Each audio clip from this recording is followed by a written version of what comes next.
Admiral Harvey, and he's right. We met for the first time, but I knew instinctively not only this man loved our nation, he loved our Commonwealth.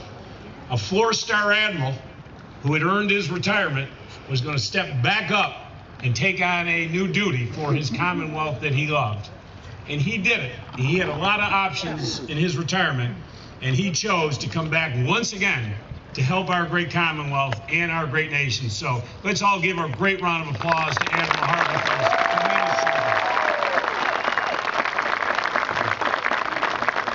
Let me open up on behalf of Dorothy and myself. We would like to open up by recognizing all of our veterans, all of our active duty service members, our guardsmen, our reservists, and our family members who are present here with us today. I too want to thank Secretary Castro for being here with us today and thank he and his team for making today possible. Special congratulations to all the Marines in the audience. As you know, yesterday was the 240th birthday of the United States Marine Corps.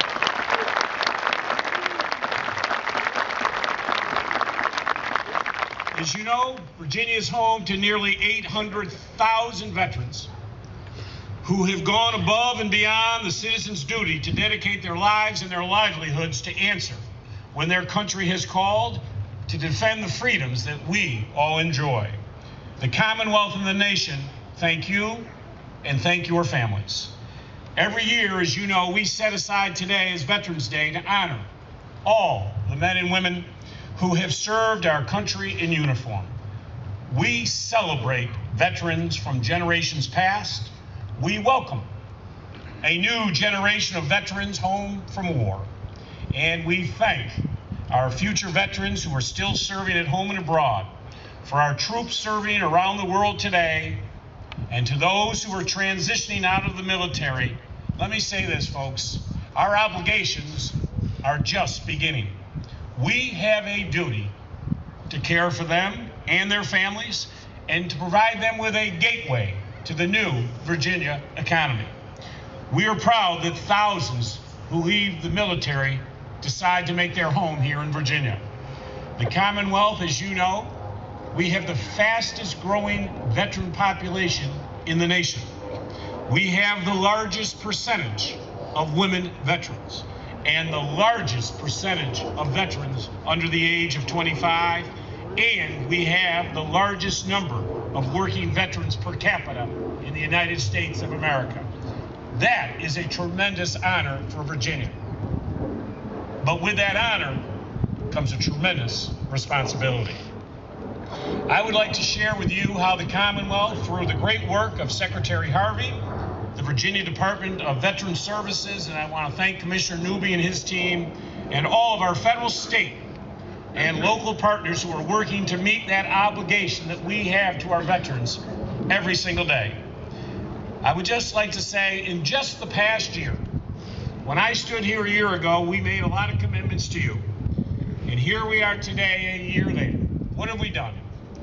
We opened up a new 40-bed wing to our Sitter and Barfoot Veterans Care Center, and to help those veterans who are having difficulties getting the health care that they deserve and we owe to them, we committed to building 2 new care centers, one in Hampton Roads and one in Northern Virginia. We also helped veterans file more than 23,000 disability and pension claims with the Veterans Administration, contributing to $2.7 billion in claims payments to our veterans. And we met our goal of 11,000 veterans hired through our V3 program, which was 400 days earlier than when I had put the goal out there. So what we have done is we have now doubled that goal again to add 20,000 hires by the time I leave office in the next 2 years. We need to make sure that we're transitioning everyone into the workforce.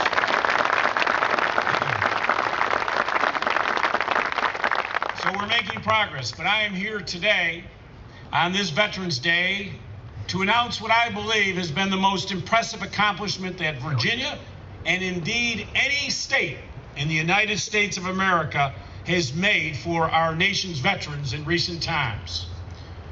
Far too long, our nation has struggled with a very difficult reality.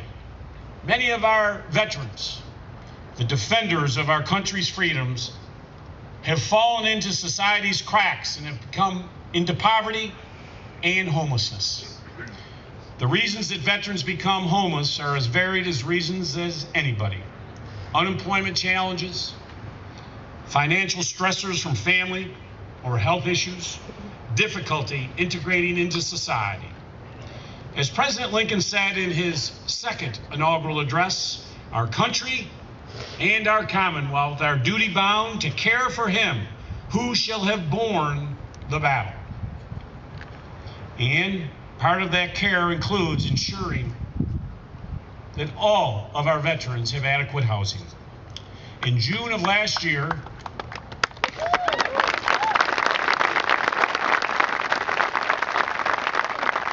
and if you remember, which I'm sure you all do, I stood here last year and said I promised to end veteran homelessness in the Commonwealth of Virginia. And when I walked up to do the wreath laying, all the veterans came up to me and said, Governor, we're going to hold you to your word. And I think it's important that you hold politicians to their word. In June of last year, Virginia became one of the first states to join the Mayor's Challenge to end veteran homelessness.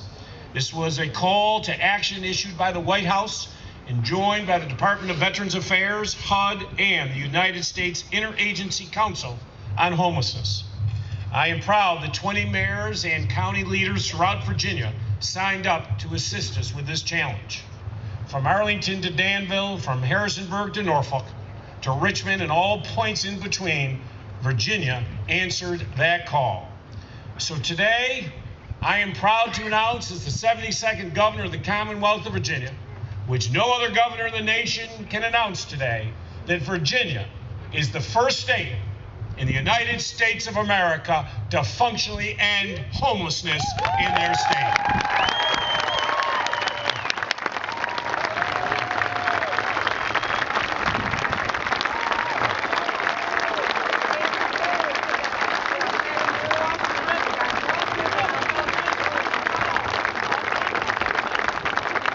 State in America to help our veterans get off the streets and to functionally end homelessness. I want to thank everybody who's helped us do this. This is a statement I have wanted to make for a long time. If any of you had been in our weekly cabinet meetings to see the progress that we're making. What an honor for Virginia. It is the right thing to do for our veterans. So how did we do this? We pulled together all the federal, state, and local community partners across the Commonwealth, and we created a well-coordinated network that is now working as a team to solve this challenge.